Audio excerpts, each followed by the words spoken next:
Voci di cittadella et Tetrad, musique traditionnelle du monde en Valle d'Aoste. Ciao a tutti e benvenuti alla quarta e ultima puntata di Etetrad, musique traditionnelle du monde en Valle d'Aoste, qui su Voci di Cittadella. Abbiamo compiuto assieme una retrospettiva nelle ultime edizioni di Etetrad, questo festival che in Valle d'Aosta porta il meglio della scena internazionale delle musiche del mondo.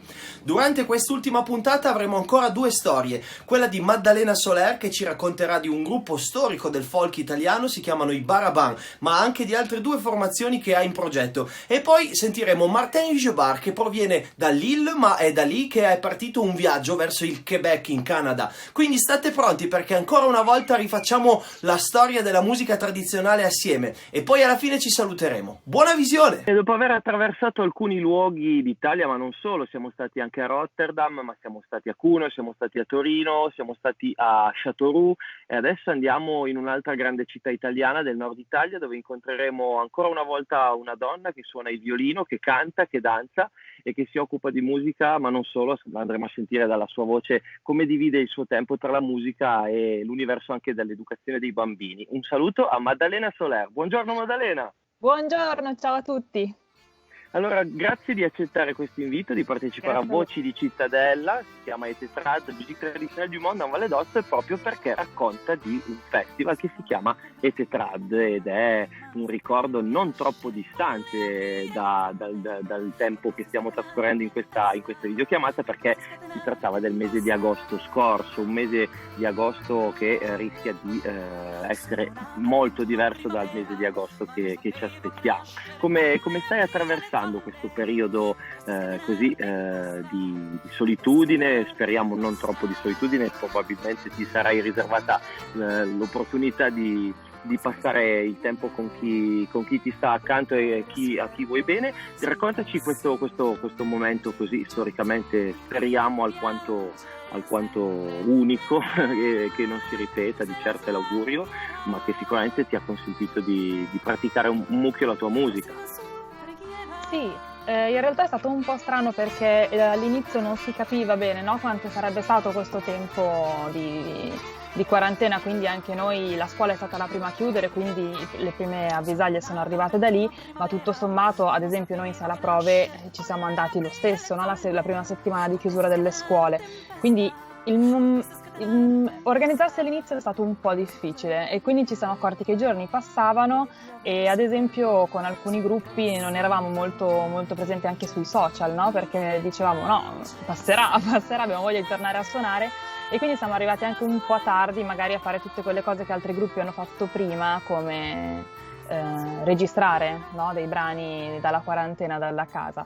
E in realtà il mio tempo iniziale è stato molto assorbito dall'altro mio lavoro, che è la scuola, perché purtroppo chiudendo le sedi abbiamo dovuto trovare il modo di tenerci uniti a un pubblico di bambini che è molto piccolo, perché io lavoro nell'età dell'infanzia, quindi dai 0 a 6, e per loro non esiste una didattica online, no? E quindi tutte quelle video lezioni che si fanno con i bambini dalle elementari noi non potevamo farle, però c'era necessità di mantenere un legame e quindi ci siamo inventate queste video lezioni fatte per i bambini piccoli, quindi per non fargli perdere le nostre routine con le nostre canzoni, e allora ognuna di noi si faceva un video cantando, con un esperimento, piuttosto che con un'attività da fargli fare a casa, e questa cosa mi ha assorbito tantissimo tempo perché dietro la gestione e la realizzazione dei video c'ero io e quindi in realtà la prima parte della mia quarantena è andata via lavorando tantissimo per la scuola,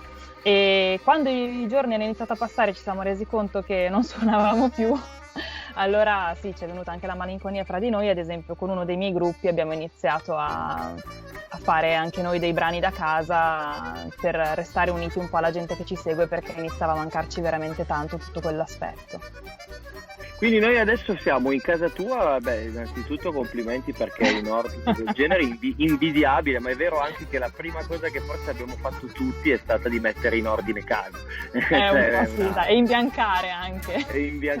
Complimenti. No, allora siamo in casa di Maddalena Soler, siamo a Milano, e quindi se chi ci ascolta conosce un pochettino la storia della musica popolare italiana sa che stiamo per parlare dei Baraban. Quindi è una formazione che sta evolvendo, no? Perché in qualche modo nasce a cavallo, insomma, tra gli anni 70 e gli anni 80, dove il folk revival proprio poneva le sue radici, e nel frattempo ha saputo rinverdire un po' le sue file grazie alla partecipazione di due giovani che sono Maddalena e Jacopo Soler. Quindi Maddalena sei tu, Jacopo è tuo fratello, quindi se puoi raccontarci un pochettino come è successo questo passaggio storico di un gruppo tra i più importanti di certo della scena della musica folk italiana, e come è andata il vostro ingresso. I Baraban intanto mi fa sorridere sapere che sono nati prima che io ancora nascessi, quindi i Baraban nascono nell'82 e io invece nasco con il loro secondo disco, che è il Valzer dei Disertori, che è dell'87. E fin da quando ero piccola in casa nostra c'è sempre stata tantissima musica di qualsiasi genere, la classica, rock, ma soprattutto tantissima musica popolare, perché mamma è ballerina. E i Baraban erano fra i dischi più ascoltati. Mi raccontano che quando ero piccola il mio brano preferito, che tuttora è il mio brano preferito dei Baraban, è La Brunetta, che è il loro canto corale. E con i Baraban è successo che in realtà Aurelio Citelli avesse bisogno, cercasse una violinista per un altro progetto, siamo intorno al 2007. Il progetto è Musiche Selvagge e si proponeva di fare un concerto di musiche delle 4 province, unendo qualche musicista Baraban a invece qualche musicista del territorio, soprattutto appunto per i pifferi e per le fisarmoniche. E niente, conoscendoci poi io ho iniziato a conoscere questo mondo, sono andata con lui anche a seguire qualche lavoro, qualche festa, mi sono appassionata tantissimo, e quando poi è arrivata la proposta nel 2007-2008 di fare il secondo violino in un progetto che voleva raccontare la donna attraverso i canti popolari. Allora c'era alla voce Donata Pinti, e così è iniziato in realtà il mio percorso, che è stato un percorso molto graduale, perché dal 2007 ad oggi pian piano abbiamo aumentato magari le mie parti violinistiche, poi si è scoperto che potevo cantare, quindi ho imparato tantissimo con loro, perché all'inizio non è che ero intonata, ma non avevo quella vocalità più tipica della musica popolare, che invece poi è arrivata un po' col tempo, e soprattutto grazie a loro, ascoltando tanto quello che mi dicevano, cantando tanto con Aurelio.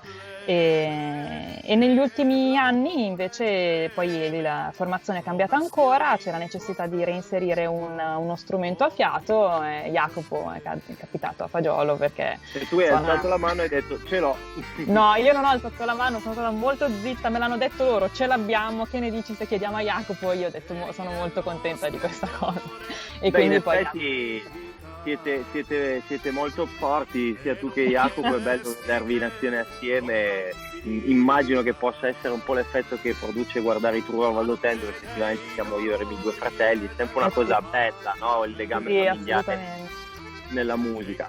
Quindi hai detto secondo violino, ma non il secondo violino di un qualsiasi violinista, ma il secondo violino di un grande primo violino, perché Giuliano Grasso è un interprete della tradizione popolare per violino incredibile. Noi amiamo spesso ricordare i 3 violini, la compagnia strumentale dei 3 violini, perché diciamo che storicamente il primo concerto della prima edizione di Etetrad, quindi siamo quest'anno alla 23esima, che peraltro è ancora abbastanza in forze, ma comunque amiamo parlare di una 23esima edizione, della quale sapremo presto gli esiti. Comunque appunto la prima edizione, il primo concerto fu proprio quello dei 3 violini, ed era una maniera luminosa di scoprire come si poteva giocare con i repertori popolari, pur conservando una vocazione volta alla fantasia, alla creatività, alla bellezza e alla sonorità di questo strumento, che appunto 3 violini, perché erano 3 violinisti popolari, ma con altri strumenti quali appunto il bassetto, la chitarra. Quindi in 2 parole raccontaci questo signore coi baffi e questo sorriso gigantesco che è Giuliano Grasso. Questo signore molto alto che sta di fianco a me ai concerti, mi prendono in giro perché quando sono con loro metto sempre i tacchi, ma suonando vicino a lui, che comunque è altissimo, ho bisogno di quei 10 centimetri che mi slanciano un po' di più.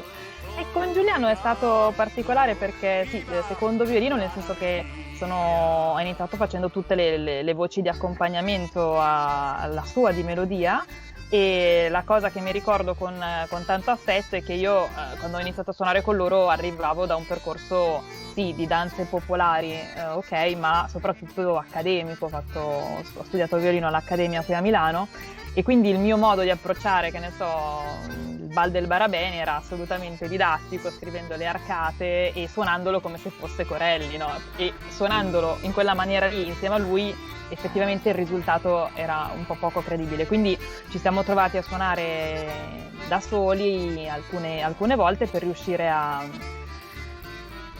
mischiare un po' gli stili, nel senso io avevo bisogno di avvicinarmi a uno stile un po' più popolare, magari meno classico, e poi è stato un percorso molto lungo. Io ancora non ho finito, però piano piano ce la facciamo a... Ma non si è mai in fondo al percorso, è sempre bello dirci nel bel mezzo di un percorso. Allora senti, visto che siamo qui e che vogliamo raccontare Tetrad a chi sta guardando Voci di Cittadella, andiamo a guardare un passaggio del vostro concerto dei Tetrad. Che cosa stiamo per sentire? Ci racconteresti magari giusto la line-up del 2019 dei Baraban? Allora, la line-up è varia in realtà perché è a seconda dello spettacolo. Noi abbiamo degli spettacoli tematici, no? E non siamo sempre tutti nella formazione. Comunque in totale sono Aurelio Citelli alle tastiere e alla voce, poi c'è Vincenzo Cagliotti agli organetti, Paolo Ronzio alle chitarre, alle William Pipe, una serie di strumenti, lui suona tutto e la voce anche lui, poi c'è Giuliano al violino, ci sono io al violino e alla voce, Jacopo al flauto e alla voce e Alberto al contrabbasso, al bassetto e al basso nello spettacolo del 25 d'aprile. Questi sono tutti. Poi facciamo il gioco delle carte, ci mischiamo e Tetrad siamo venuti senza Alberto e state per ascoltare il ballet della nostra suite col quale iniziamo solitamente i concerti un po' più briosi, quelli appunto da festival, che implica appunto una curenta e un ballet.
E sulle note dei Baraban, che ci stanno dando subito l'impressione di essere un gruppo dalle tonalità forti, dove si percepisce la natura popolare della musica da festa, è proprio un po' una delle tonalità che amano i Baraban raggiungere maggiormente, ma sentiremo dalla voce di Maddalena che sono stati tanti i progetti che hanno costellato questi oltre 40 anni di carriera, quindi tanti dischi molto ben organizzati, perché affrontavano ogni volta dei capitoli che possiamo così riassumere della cultura popolare. Quindi Barabana e Tetrad, siamo ancora in compagnia di Maddalena Soler, che è violinista, abbiamo sentito cantante popolare, ama danzare, si occupa anche di educare i bambini piccoli da 0 a 6 anni in una struttura, la giocomotiva, ma questa non è tutta la rosa delle tue attività, perché ci sono ancora 2 gruppi che vorremmo conoscere attraverso i tuoi racconti. Quindi comincerei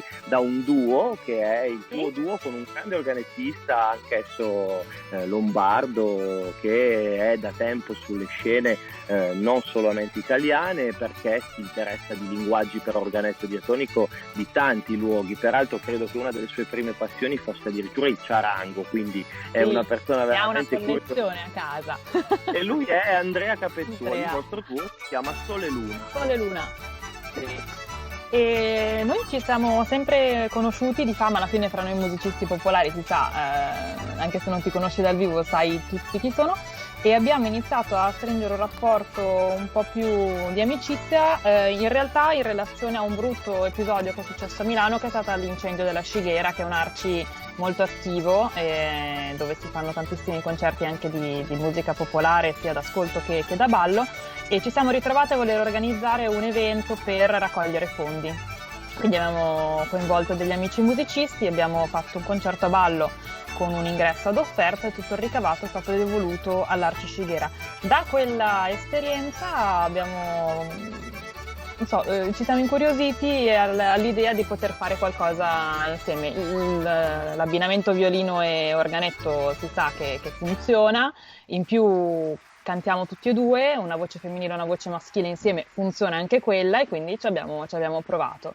E abbiamo iniziato a suonare mettendo insieme un repertorio proposto principalmente dall'esperienza di Andrea, ma poi appunto cercando di inserire qualcosa anche del repertorio italiano, come l'Angiolina, che è un canto che arriva dalle 4 province, e grazie a un video casuale che ci hanno fatto in Scighera abbiamo avuto la possibilità di andare a suonare in duo in Perù per un festival musicale che si tiene là.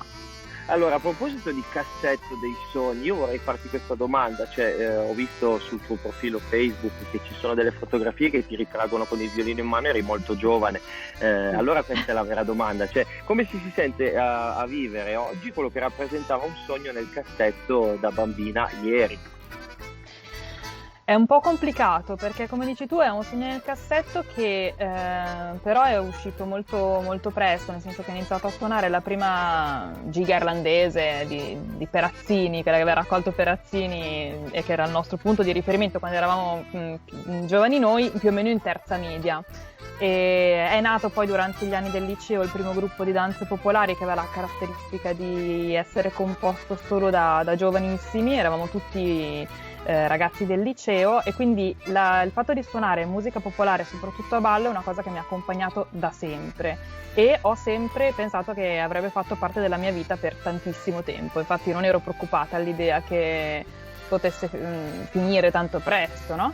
E questi 3 mesi di stop ormai un po' mi stanno facendo preoccupare, perché comunque, come dicevi tu, che anche relativamente al festival ci può essere qualche dubbio, noi ci siamo visti cancellare un'intera stagione di concerti, quindi tutto quello che era stato programmato da qui fino a settembre è stato cancellato, e il problema è capire quando si potrà ripartire, quando ci potremo ritrovare per fare le prove, quando i comuni o i festival avranno la possibilità di richiamare i gruppi, ci saranno anche solo i fondi per poterlo fare, no? Quindi un po' ci stiamo interrogando su come, che cosa fare. Non abbiamo ancora una risposta, perché in realtà bisognerà vedere come evolveranno le prossime settimane. Rimane il fatto che siamo un attimo fermi e molto tristi da questa... È vero che l'abbiamo detto anche con le interviste con i tuoi amici, colleghi, Chiara Cesano, peraltro anch'essa donna violinista, ma anche con altri che hanno risposto alle domande che abbiamo fatto loro qui su Voci di Cittadella riguardo ad Etetrad. Bisogna anche ammettere che la nostra proposta culturale musicale è una proposta di grande difficoltà in questo momento, perché non si tratta di concerti nella accezione la più classica, che è appunto tutti seduti, dove tranquillamente si potrebbe dire un sedile viene occupato, due no, eccetera, distanziamento. No, la musica popolare la si vive proprio sull'idea dello scambio, della pratica in prima persona, no? Forse questa è un po' la più facile definizione, che mette in contrapposizione la tradizione al folklore. Il folklore è un'esibizione estetica su un palcoscenico per assorbire passivamente dalla platea, mentre la musica tradizionale la vive anche lo spettatore, molte volte attraverso la danza, che è contatto e che è quindi contagio, malgrado noi, in questo momento. Quindi è vero anche che possiamo immaginarci un futuro dove proponiamo al nostro pubblico il nostro prodotto da fruire in maniera passiva, però è chiaro che l'attesa pagherà e torneremo. No, infatti Maddalena Soler è No, no, contraria. no, non è che sono contraria, è che la vedo, vuol dire comunque rinunciare a una grandissima fetta. Quando è iniziata la quarantena ho fatto in tempo ad andare al Carnevale di Cegni, che è stata forse l'ultimo evento culturale popolare che sono riusciti a fare, e erano i primi giorni in cui si iniziava a capire che c'era qualcosa che non andava in maniera un po' più pesante. Infatti noi siamo riusciti ad andare alla festa, e mentre altri paesi intorno avevano annullato i loro eventi, quindi ci chiedevamo se non fossero esagerati loro, no? Invece quello è stato l'ultimo evento, credo, popolare che si sia riuscito a fare. Poi ho seguito anche invece tutti gli amici marchigiani che si sono visti cancellare i loro di eventi, il Cantamaggio, e è una grande mancanza per tutti quelli che vivono questo mondo. Quindi sì, forse speriamo che sia solo una lunga pausa e che poi si possa tornare. Assolutamente una pausa che ognuno avrà cercato di arricchire al meglio, suonando, cercando di rimanere in contatto con il pubblico. È un po' l'obiettivo di questa nostra Sì. video chat.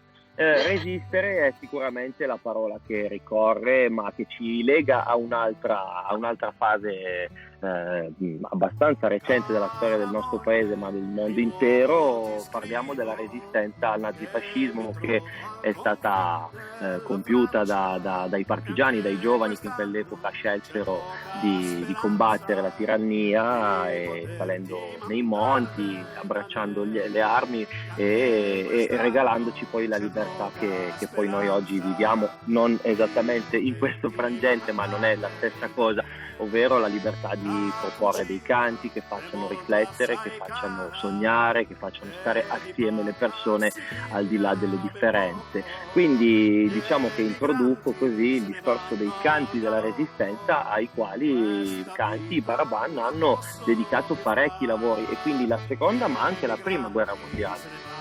Sì, i Baraban, come dicevamo prima, hanno deciso di affrontare la musica popolare seguendo delle tematiche che possono andare dai concerti per la giornata della memoria, piuttosto che la giornata contro la violenza sulle donne. Poi hanno fatto 2 lavori specifici sui canti delle guerre, e hanno realizzato anche un DVD molto bello sui loro concerti del 25 aprile, unendo parti di live a testimonianze che hanno raccolto. Quindi questo loro grandissimo lavoro sia etnomusicologico ma anche di intervista, in modo che si possa preservare la memoria. E poi il concerto, sì, il CD sui canti della Grande Guerra. Quindi andiamo a sentire sempre dal concerto dei Baraban sul palco di Etetrad in agosto del 2019, peraltro nell'area verde Guido Saba, che fu partigiano. Proprio a lui è stata dedicata l'area dove viene organizzato Etetrad normalmente, dove speriamo riorganizzare Etetrad molto presto. Sentiamo quindi la canzone emblematica di questo repertorio, la più popolare, ma di sicuro anche la canzone più popolare in senso assoluto, perché se immaginiamo un canto che possa essere cantato dall'Alto Atesino fino al più meridionale dei siciliani, sicuramente Bella Ciao nella versione dei Baraban, e poi torniamo a casa di Maddalena Soler.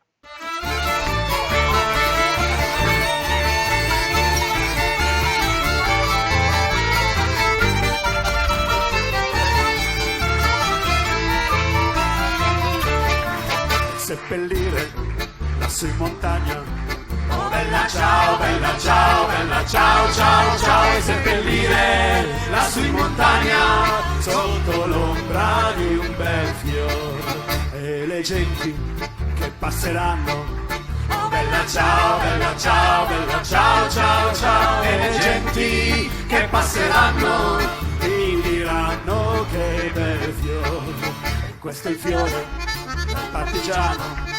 Oh bella ciao, bella ciao, bella ciao, ciao, ciao, e questo è il fiore del partigiano, morto per la libertà.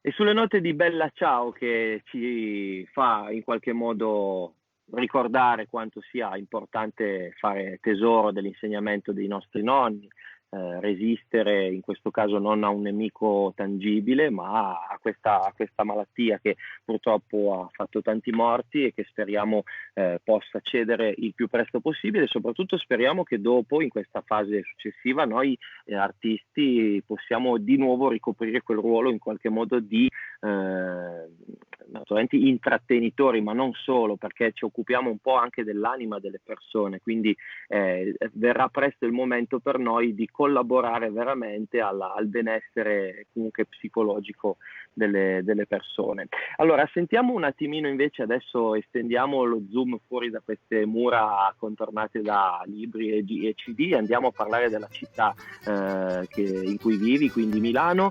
Sentiamo da una voce attendibile come la tua riguardo a questa città quali sono gli spazi che Milano offre a chi ama le musiche del mondo, a chi ama la musica tradizionale, e poi quali sono anche forse i canali su cui questa viene raccontata. Sappiamo che c'è una radio molto importante, si chiama Radio Popolare, ma ci sono delle sale, ci sono dei festival. Allora raccontaci com'è Milano riguardo al folk.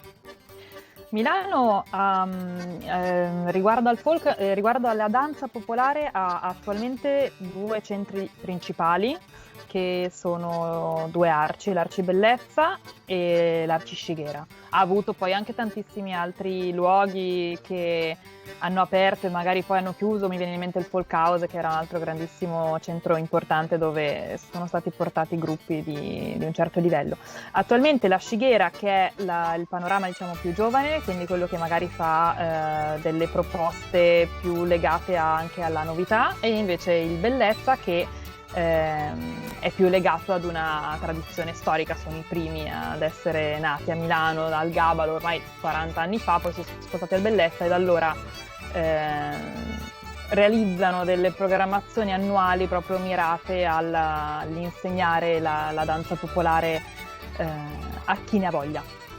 E poi in realtà sì, per quanto riguarda i concerti in generale, penso che le varie sale degli arci siano proprio i luoghi adibiti a questo scopo, e come dicevi tu, Radio Popolare, che ha questo programma di Giancarlo Nostrini che va in onda adesso la domenica sera, no? Tipo dalle 9 alle 11, mi sembra un orario del genere, quindi non di facilissima fruizione, non si riesce sempre a collegarsi, ma che fa un lavoro importantissimo. Ascoltandolo ci possono essere a volte delle melodie che proprio non riconosciamo, no? Perché sono così lontane da quello che è la nostra cultura. Altre volte invece capita che magari ascolti dei gruppi che ti folgorano e che poi decidi di seguire grazie a un ascolto appunto scelto da Giancarlo.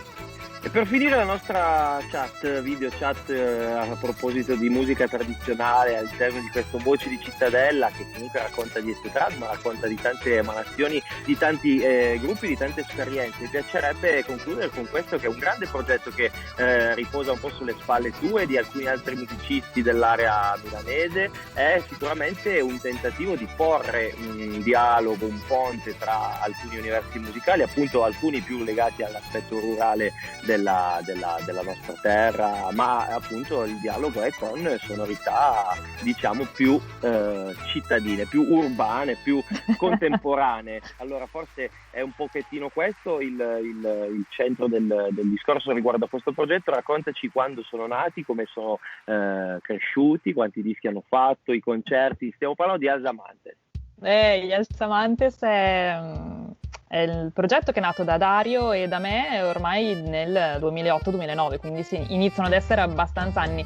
Se pensano a noi quando abbiamo iniziato eravamo proprio piccolini e l'idea era di poter suonare le danze, di poter realizzare dei concerti a ballo, quindi perché ci piace proprio l'idea di suonare per qualcuno che balla, però inserendo delle sonorità un po' più moderne. Perché comunque tutti noi appunto non venivamo solo dalla musica popolare, c'è chi arrivava dalla classica, chi dal rock, chi dal blues, chi dal metal, e l'idea di inserire una batteria o una solo di chitarra elettrica ma su un canovaccio assolutamente prestabilito e da quello non si sfugge, che è quello, non so, della danza che vai a suonare, ci incuriosiva, perché di fatto c'è la struttura della danza che viene assolutamente preservata, e semplicemente su questa base rigida, se vuoi, perché se esci di una battuta non è più un circolo circassiano piuttosto che non è più una Scottish, però mischiare delle sonorità più moderne, come appunto un accompagnamento di una batteria con un basso, oppure affidare un assolo che prima poteva essere solo del violino piuttosto che della fisarmonica alla chitarra elettrica. Ci piace questa cosa e abbiamo scoperto che è piaciuta tanto anche alla gente che ha iniziato a seguirci e forse una delle cose che ci manca di più è questo buttare questa energia giù dal palco e sentire che ritorna indietro dai ballerini e dal pubblico che ci segue. In programma alcune cose per l'autunno che arriverà, ci saranno forse dei dischi, chissà se Rox Records sarà ancora pronta, li salutiamo intanto Antonio Rostan, se saranno pronti ad andare ad accogliere ancora nuovi progetti. Noi sì, abbiamo un disco in cantiere con gli Alzamantes e stiamo cercando di lavorarci veramente tanto perché vogliamo che sia una bomba e quindi piano piano adesso purtroppo la quarantena purtroppo ha bloccato anche questi lavori perché da casa diventa difficile, è un lavoro molto corale, quindi qualcuno può pensare alla propria traccia sì a casa, però poi in realtà ci ritroviamo con le idee a parlare per ore nella nostra sala prove. Ci siamo sentiti proprio ieri e l'idea è di vederci in uno spazio aperto con debita distanza e capire come affrontare i prossimi mesi per riprendere questo progetto perché è in cantiere, è avviato, ci crediamo tanto e non vediamo l'ora che sia pronto. Ti ringraziamo di aver partecipato a Voci di Cittadella e Tetrad, Musique Traditionnelle du Monde a Valle Grazie d'Aosta. a te. Che trasferissi il grande saluto che la Valle d'Aosta fa a questo grandissimo gruppo dei Baraban, ma anche ai tuoi compagni di avventura in Sole Luna e in Alzamantes. Un grande abbraccio a tutti e un grande saluto a Maddalena. Ciao Maddalena, a presto. Ciao, speriamo presto qualche festival. Et après avoir fait un tour du côté de Milan, là où nous avons entendu, c'est une ville très riche d'occasions pour écouter, pour danser, pour apprendre le milieu des musiques traditionnelles. Nous allons faire le tour d'une ville qui se trouve au nord de la France. Mais c'est un groupe que nous allons entendre maintenant qui fait référence à plein de lieux différents qui vont aussi très loin de leur ville natale. C'est donc la ville de Lille et c'est de là que nous répondons à ce petit moment Skype sur Cittadella dei Giovani, Voci di Cittadella pour parler de Tetrad, de musique traditionnelle du monde. On va parler maintenant avec Martin Huigebar. Bonjour Martin. Bonjour Vincent. Merci de répondre à cette petite conversation entre amis. Nous ne nous connaissons pas beaucoup parce que les occasions n'ont pas été nombreuses. Mais l'occasion de recevoir en Valle d'Aosta Ormuz a été une belle occasion de faire surtout la connaissance d'un répertoire assez particulier. Nous avons dit en introduction que ce n'est pas exactement la tradition de votre lieu que vous portez, c'est plutôt un regard d'outre-mer, d'outre-océan. C'est ça, exactement. Et donc du coup, c'est vrai que on est marqué beaucoup, voire en majorité, par le style du Québec. Voilà, dans la musique que l'on propose. Et ce qu'on fait, ce sont finalement des chants français. Au départ, on les puise dans le collectage en France et aussi collectage du Québec qui forcément vient de France. Enfin, voilà, là c'est une même source au départ. Et puis ensuite, nous on fait vivre ces chants à répondre, on les arrange à notre manière. Et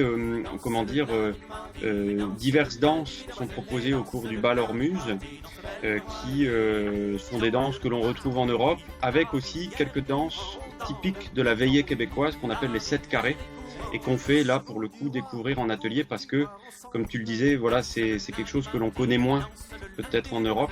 On n'a pas tant de groupes québécois qui se déplacent et qui viennent faire découvrir la veillée. Donc nous, c'est ce qu'on fait en partie sur notre bal, voilà, tout en conservant un esprit de bal mixte européen, on va dire comme ça.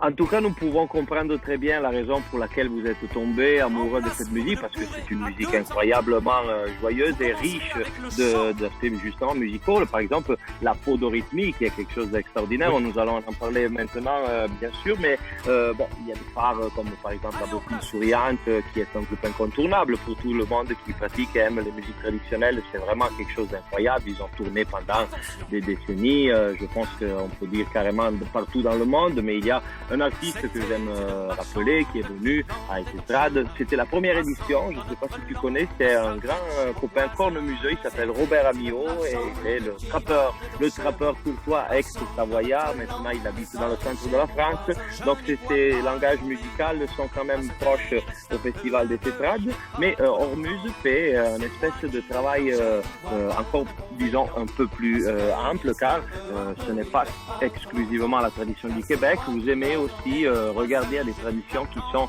plus proches, qui ne demandent pas de traverser l'océan. Oui, en fait, on vient donc du nord, effectivement, de la France.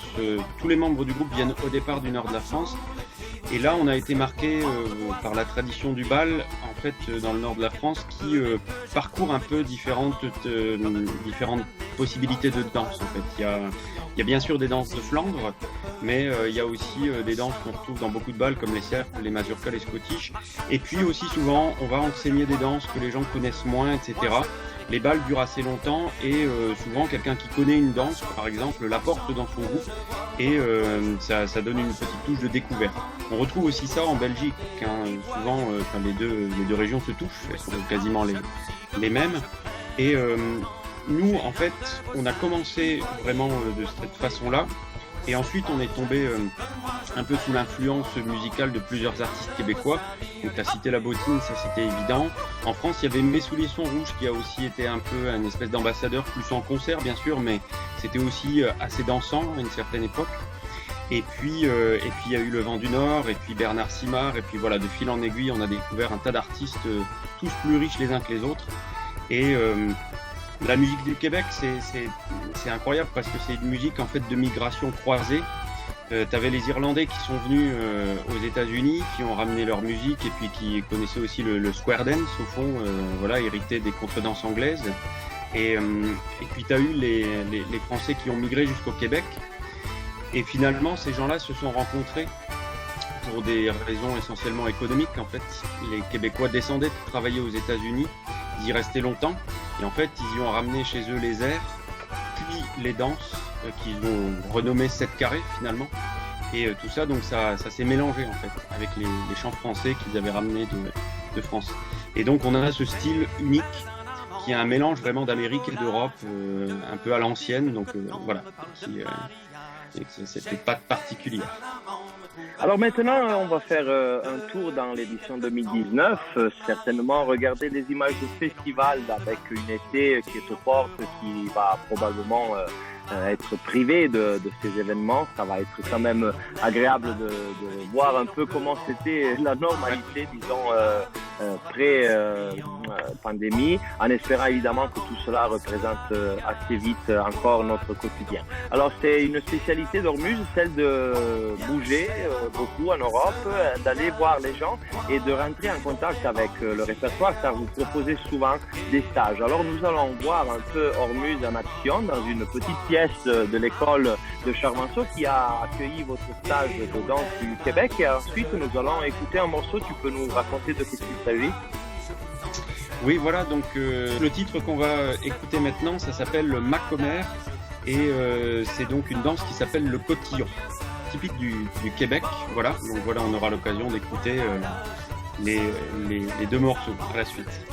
Alors nous regardons un morceau d'Ormuz, un stage et puis un concert en bal. Nous revenons ici, Voci di Cittadella, et Etetrad, musique traditionnelle du monde, pour parler avec Martin de Ormuz. Il va de ci, il va de là, il va fort bien comme il y va. Donc pendant ce temps, les couples 1 et 3 vont swinger, et quand ils entendent « il va fort bien comme il y va », ils reviennent à leur place. Au Québec, commence par un salut à son partenaire, donc je vais dire saluer le partenaire, et ensuite saluer le voisin ou saluer le coin, et là vous saluez l'autre personne. Et ensuite on commence par un refrain. Ma commère, quand je danse, mon cotillon va-t-il bien?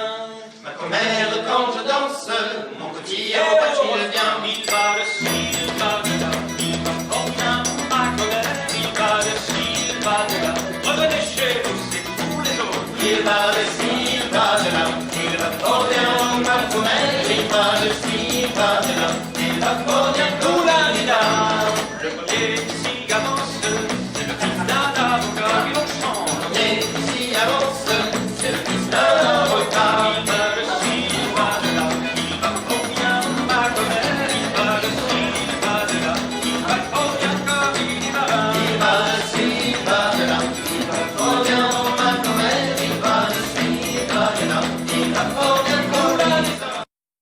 Québec, les danses commencent la plupart du temps avec un salut aux partenaires, salut à la voisine, au voisin, et ensuite c'est le refrain. Là. Ma commère, quand je danse, mon cotillon va-t-il bien? Ma commère, quand je danse, mon Et cotillon au va-t-il refrain, bien? il va de ci, il va de là, il va fort bien, ma commère, il va de ci, il va de là. Revenez chez vous, c'est pour les autres. Il va de ci, il va de là, il va fort bien, oh, ma commère, il va de ci, il va de là, il va fort bien. Moulin des dames, le premier qui s'y avance, c'est le fils d'un avocat. Le premier qui s'y avance, c'est le fils d'un avocat. Il va de ci, il va de là, il va fort bien, ma commère, il va de ci, il va de là, il va fort bien comme il y va. Nous retournons dans l'appartement de Martin Ijebar qui nous raconte de ce groupe Ormuz qui a fait donc un passage à Etetrad lors de l'édition 2019. On a pu parler de danse, on a pu parler de tradition du Québec. C'est un lieu francophone, disons, en dehors des frontières avec la France, un peu comme la Vallée d'Aoste, qui est une région italienne, mais qui est bilingue et qui est francophone aussi. L'Italie devait être une des étapes d'Ormuz par rapport à l'été qui va arriver là bientôt. Vous aviez des dates qui ont été évidemment annulées. Il y en avait une donc qui était celle du 7 du mois de juin dans le cadre de Reno Folk à côté de Bologne. Est-ce que les contacts avec les organisateurs, tu penses qu'ils pourront mener à des dates pour récupérer ces dates annulées? Comment est-ce que vous êtes en train de vous organiser? Oui, on est, on en a discuté et effectivement, ils n'ont pas fermé la porte. Ils ont même dit que la porte restait ouverte et qu'ils souhaitaient qu'on le fasse. Pour nous, ce serait bien sûr une grande joie de le faire parce que ça faisait plusieurs années, qu'on souhaitait aller à Reno Folk. Et bon, si ça peut se faire l'an prochain, on patientera pour y venir avec une grosse motivation, sur ce festival dont on a entendu beaucoup de bien. Est-ce que pour toi et pour tes collègues et tes copains de Ormuz, cette période a représenté un espace de temps supplémentaire pour revenir un peu à ses parcours, à ses instruments, à ses envies de composer, ou est-ce que plutôt ce temps a été dépensé à faire d'autres choses que vous n'aurez peut-être pas eu le temps parce que justement vous êtes assez engagé dans la musique? Ouais, alors oui et non, c'est ça, c'est que c'est paradoxal. On a plus de temps parce qu'on n'est pas sur la route. Et en même temps, c'est vrai que nous, on est en préparation d'un album là qui devait être enregistré début 2021. Peut-être qu'il sera décalé un peu, on ne sait pas encore. Bon, on espère malgré tout le faire dès que possible, on va le dire comme ça. Et donc on a beaucoup continué de travailler en profondeur sur les arrangements. Peut-être que c'est d'ailleurs un travail qu'on aurait fait plus vite, donc on a pris plus de temps. Et puis on a fait un petit, comme beaucoup d'artistes, un petit montage pour annoncer une sortie de notre album Le Bois Franc en streaming. C'était l'occasion, du coup, on nous l'a proposé par l'intermédiaire de la maison de disques Phonolith, qui diffuse beaucoup d'artistes trad français et européens en fait aussi. Donc on était contents effectivement de pouvoir faire ça. Ce sera notre première expérience en streaming. Alors, pour revenir à Ormuz, est-ce que tu voudrais bien nous raconter un peu quelle est la line-up de ce groupe? Évidemment, je tiens à préciser qu'il y a un couple de frères. Tu sais que moi et mon frère aussi, nous sommes engagés sur des groupes. Alors, j'estime ce lien, un lien particulier, spécial. Ton frère, Florian, est percussionniste. Justement, on parlait de prodorythmie. Tu vas peut-être expliquer à nos écouteurs de qu'est-ce qu'il s'agit. Mais percussionniste aussi bien de la machine. Nous avons parlé justement dans ce format de Voci di Cittadella avec Grégory Jolivet. Donc, Florian Ijebar est aussi percussionniste de la machine. Alors, on peut partir de lui, si tu veux, pour aller raconter un peu les autres musiciens et leurs instruments. Ça marche, oui. Donc, Florian est un des membres fondateurs du groupe, et avec moi-même. Et du coup, le groupe a été fondé en 2003, donc ça fait déjà presque 20 ans, au fond, que Ormuz existe. On est professionnel depuis une dizaine d'années. Voilà, c'est à peu près moitié-moitié. Et au début, c'est vrai que Florian jouait presque, j'allais dire, comme dans la machine ou d'autres groupes, diverses percussions.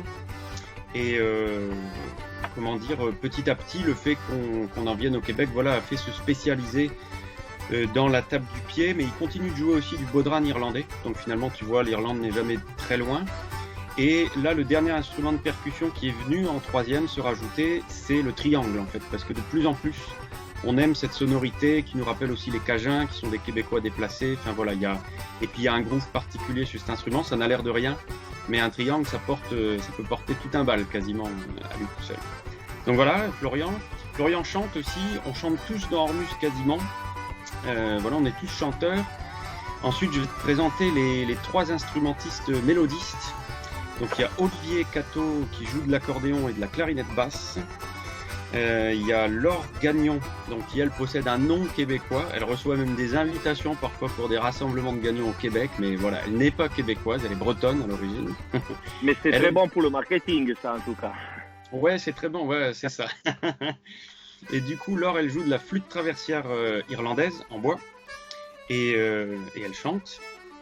Et Dorian Bourvicard, lui joue du violon et chante également. Et Laure et Dorian ont une grosse culture irlandaise en commun parce qu'ils ont eu plusieurs groupes d'Irlandais en fait en commun avec lesquels ils ont pas mal joué. Donc voilà, c'est vraiment les deux mélodistes irlandais. Olivier, il a une culture très générale lui, sur la mélodie. Ensuite, les deux qui restent, il y a le contrebassiste et bassiste Hubert Fardel qui lui est de la région lilloise et donc a vraiment donné dans plein de styles musicaux. Donc ça on aime bien parce qu'il est capable plein d'accompagnements possibles. Et puis je termine par moi, j'ai fondé le groupe avec Florian en 2003 et je suis chanteur lead et je joue de la guitare et du bouzouki. Voilà. Évidemment, la guitare était indispensable, comme je suppose être l'instrument d'accompagnement de la tradition de pas mal d'endroits au monde. Évidemment, le Québec n'est pas exclu. Alors, est-ce que, la question est assez évidente. Est-ce que vous avez déjà joué au Québec? Est-ce que vous en rêvez? Eh ben oui, on en rêve, mais on prend le temps.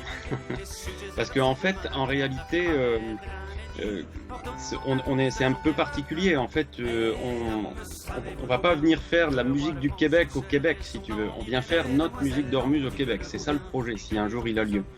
Donc j'ai bon espoir. Il y a plusieurs, je pense, festivals qui peuvent s'intéresser à ce qu'on fait. Après, c'est toute une organisation de faire ça.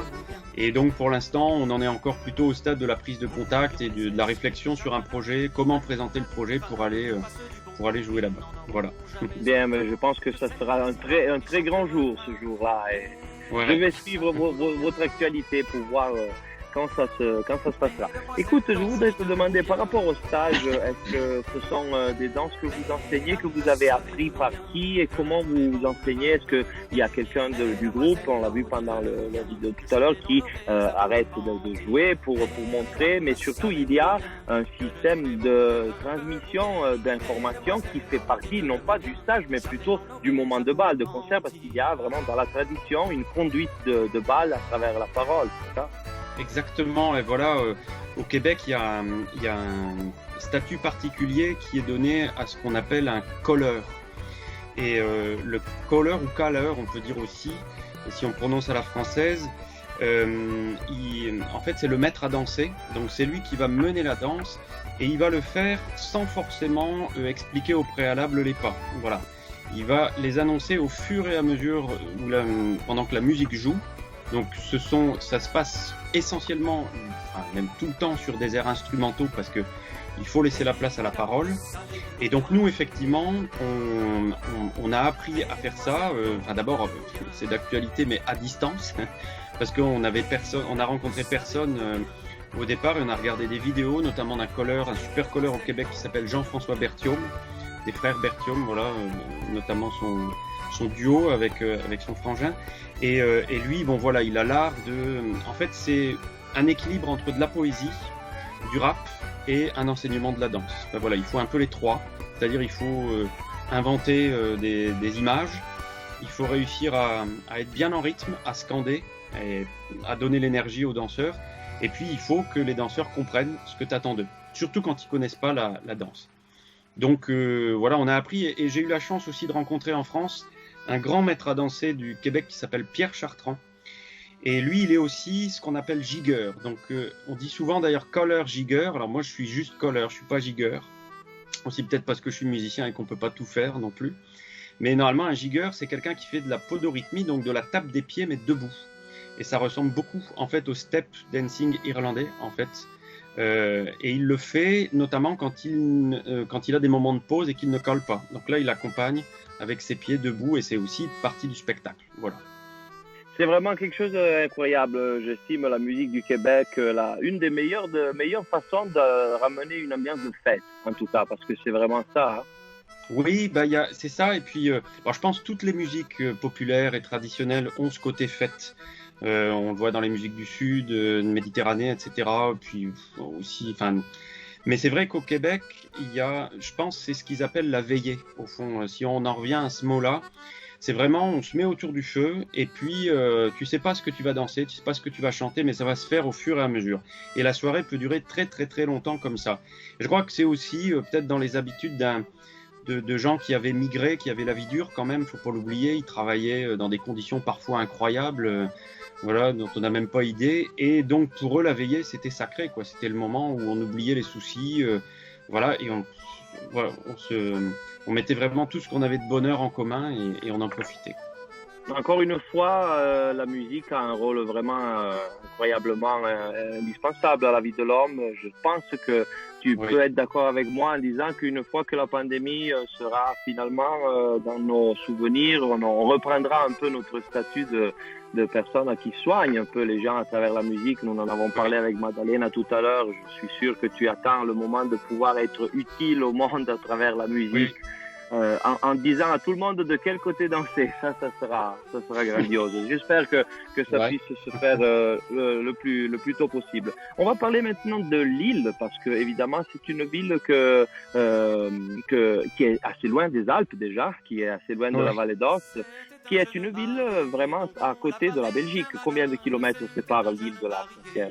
Ah oui, une dizaine de kilomètres. Voilà, une dizaine de kilomètres. Donc, évidemment, il y a une certaine proximité avec un des pays en Europe où la musique traditionnelle, spécialement la musique contemporaine traditionnelle, on va dire, de tout ce qui est la nouvelle scène qui est plutôt tournée à la création plutôt qu'à la récupération, à la recherche. Alors, disons, par rapport à ta ville, est-ce que les portes ouvertes sur le trad, est-ce qu'elles sont nombreuses? Est-ce qu'il faut prendre la voiture et forcément aller en Belgique? Comment est-ce que ça se passe? Alors, il y a en fait des deux côtés de la frontière, il y a une grosse tradition de bal. En fait, je ne saurais pas la dater exactement, mais je dirais que forcément, il y a eu le mouvement des années 70 qu'on a appelé en France, qui, avec le revival folk, qui a beaucoup été acteur des bals dans le nord de la France. Parce qu'en fait, entre Lille, Dunkerque et même jusqu'à Valenciennes-Maubeuge, tu trouves des bals toutes les semaines, voilà, de ce côté-là de la frontière. Et puis, tu en trouves aussi en Belgique. Alors, peut-être les Belges, d'ailleurs, sont meilleurs en communication parce qu'on connaît tous, les bombals, par exemple. C'est vrai que là, c'est un peu une estampille. Mais on a des choses qui ressemblent beaucoup, en fait, de l'autre côté. Avec ce que tu disais, la création vers un folk tourné vers l'avenir, une musique traditionnelle tournée vers l'avenir, mais aussi très ouverte au fond, finalement, parce que il y a des danses flamandes qui ont été collectées, rassemblées par un monsieur qui s'appelle De Koesmaker. Il a fait ça au début du XXe siècle. Mais en réalité, on danse aussi des danses d'un peu partout. Voilà, une grosse tradition de bal très ouverte. Et nous, dans Ormus, c'est vrai que ça nous a marqué parce que finalement, le fait d'avoir un bal assez varié, c'est plaisant. On a voulu perpétuer un petit peu cette tradition-là. Voilà, tout en essayant bien sûr au maximum de respecter le groove de la danse, les cadences, etc. Ça, c'est un travail qu'on fait de plus en plus parce que c'est vrai que peut-être au début, tu reprends un peu tout, voilà, et après, tu essayes vraiment de comprendre d'où ça vient. Voilà, j'ai discuté récemment, notamment avec une spécialiste, tu vois, de la maraîchine de Vendée, c'est Valérie Imbert. Et j'ai eu plaisir à faire ce travail-là, c'était il y a quelques jours, là, juste parce que je suis en train de regarder pour une composition de maraîchine, c'est une danse qui nous intéresse, mais là j'ai vraiment envie de retourner à la source, voilà, donc on essaye de faire les deux. Alors on va faire encore un petit tour du côté de la scène des Tétrades. Tu nous annonces de quel titre il s'agit et on va revenir bientôt chez toi pour conclure cette interview. Le morceau qu'on va écouter maintenant, du coup, s'appelle La Bastringue et c'est une danse du Québec, mais qui ressemble en fait beaucoup au cercle circassien qu'on a l'habitude de danser dans les bals en Europe. Alors on écoute Ormuz sur leur passage des Tétrades en été 2019 et on recommence à parler avec Martin Hugebar dans quelques secondes.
Merci beaucoup. Ormuz a été trad. Merci Martin de nous raconter un peu de ce fabuleux contexte de danse. C'est une ouverture, c'est une connaissance aussi parce qu'il faut dire que le milieu des musiques traditionnelles est très varié, mais il a cette capacité d'être profond vers les connaissances, mais aussi très ouvert et très disponible à la fantaisie qui, à mon avis, reste quand même la priorité artistique principale pour donner aux gens qui viennent voir nos spectacles l'opportunité de rêver un peu plus par rapport à ce qu'ils pourraient peut-être faire en allumant la radio uniquement. Ça, c'est un peu l'idée. Avec Martin, j'aimerais conclure notre interview avec la situation en France, de comment est-ce que les professionnels du spectacle, les intermittents du spectacle, c'est ce statut d'intermittence qui nous plairait beaucoup ici chez nous, que nous n'avons pas, que nous espérons avec l'unité de nos pays sous le même drapeau, celui de l'Europe, qu'un jour on pourra peut-être aussi pouvoir intégrer dans d'autres pays que non pas la France, mais comment vont réagir les Français à l'été 2020 et comment le gouvernement français a prévu de gérer l'intermittence du spectacle par rapport au Covid. Alors, il y a eu d'abord une mesure qu'on souhaitait beaucoup et qui s'est mise en place la première, donc on était contents. En France, pour avoir le statut, il faut avoir joué environ 45 fois et réalisé donc un certain nombre d'heures correspondantes. Ce qu'ils ont fait, c'est dès le 16 mars, en fait, ils ont dit finalement on ne compte pas la période qui commence de s'écouler et sur laquelle vous n'avez plus de date. Donc ils ont reporté le comptage des 45 dates, donc ça fait beaucoup de bien, ça a rassuré parce que forcément des gens qui avaient beaucoup de dates en mars ou qui renouvelaient leur statut début avril ou même en juin par exemple, c'était une catastrophe pour eux. Donc ça, le décalage, c'était la première chose. Ensuite, il y a eu des mesures de chômage partiel, donc où l'État a versé les 3/4 en gros du salaire net, et puis l'employeur, le boîte de production devait compléter, donc c'était une autre mesure. Et après, il y a eu des aides spécifiques de fonds de solidarité, au cas par cas, qui ont été examinés. Donc c'est vrai qu'on a cette chance-là, et je te rejoins. Vraiment, ce serait bien que l'Europe se mette à la table sur des sujets comme ça qui permettraient en fait de faire circuler plus facilement les musiciens d'un pays à l'autre. Il y a plein de choses à voir. La dernière question, par exemple, qu'on s'était posée avec Ormuz, et c'était avant le confinement, c'est de se dire finalement, on prend un avion pour aller jouer pendant un week-end en Italie, c'est super pour nous, c'est génial, on le raconte, etc. Mais quand même, tu te dis, bon, c'est un avion, quoi. Et si on pouvait faire ça en train, on serait bien content qu'aussi ce soit unifié. Bon voilà, on rêve aussi en tant que musicien, peut-être c'est pas facile, mais au moins on l'a pensé, quoi. Voilà. Je suis tout à fait d'accord. Effectivement, nous aimons aussi aller à l'étranger, mais le fait de pouvoir peser le moins possible sur l'impact à niveau de la santé de notre terre est quand même une priorité à laquelle il faudra faire attention. Je pense que cette période où tout le monde a pu comprendre quelle est la réaction possible de cette planète vis-à-vis d'un manque de sensibilité et d'attention, j'espère que notre futur sera justement dans la direction de la sensibilité de chacun par rapport à ses choix.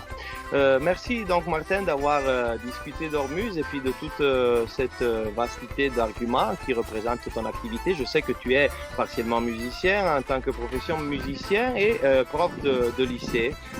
Donc je te souhaite surtout de pouvoir reprendre et l'une et l'autre activité assez vite. Et en te disant, on va se revoir certainement à Reno Folk avec pas mal de gens qui attendent l'arrivée de Ormuz. Est-ce que tu pourrais nous adresser juste une dernière phrase, mais est-ce que tu pourrais le faire avec l'accent québécois? Oh, l'accent québécois. Le problème, c'est que mon frère risque de se moquer de moi parce qu'il le fait beaucoup mieux. Bon, je vais vous dire. Non, en fait, le problème, c'est que quand je prends l'accent québécois, il y a toujours du belge qui revient dessus. C'est pas grave, c'est encore mieux. Je vais vous dire, ben oui, à bientôt tout le monde, et puis portez-vous bien, voilà, faites bien attention à vous tous, et bon, pour le reste, je dis à ciao. Voilà, ciao Martin, et un très très très grand bisou à toute l'équipe d'Ormuz. Merci beaucoup encore pour votre passage, et à bientôt sur cette scène ou sur une autre. Allez, salut. Salut, ciao Vincent, merci. Et sur ces derniers mots se conclut cette aventure. Merci à vous tous d'avoir suivi Etetrad, musique traditionnelle du monde en Valle d'Aoste, ici sur Voci di Cittadella. Nous tenons à remercier l'assessorat à l'instruction et à la culture ainsi que la présidence du conseil de la région autonome Valle d'Aoste qui ont cru dans ce projet et naturellement la commune et la Proloco de Charvanceau. Et maintenant nous passons au grand remerciement à Paolo Dallara, président de l'association Etetrad, Hélène Imperial, secrétaire de production, Marta Caldara qui a soigné le backstage, Luca Moccia qui a soigné les réseaux sociaux, Babel Vision qui a suivi avec la caméra tous les concerts et les interviews et les extra-festivals d'Etetrad et naturellement tout le staff des volontaires d'Etetrad che nous embrassons très fort. Quest'anno abbiamo creato Voce, Valle d'Aosta Organizzazione Cultura e Eventi, di cui Etetrad è componente, che racchiude tutti gli organizzatori di eventi in Valle d'Aosta, con la quale stiamo cercando di risollevare l'estate del 2020 in Valle d'Aosta. Non abbiamo la certezza che Etetrad avrà luogo, ma vi invitiamo a stare ad occhi aperti sulla pagina Facebook di Etetrad. Ancora una volta grazie a voi tutti e ci vediamo presto. Ciao!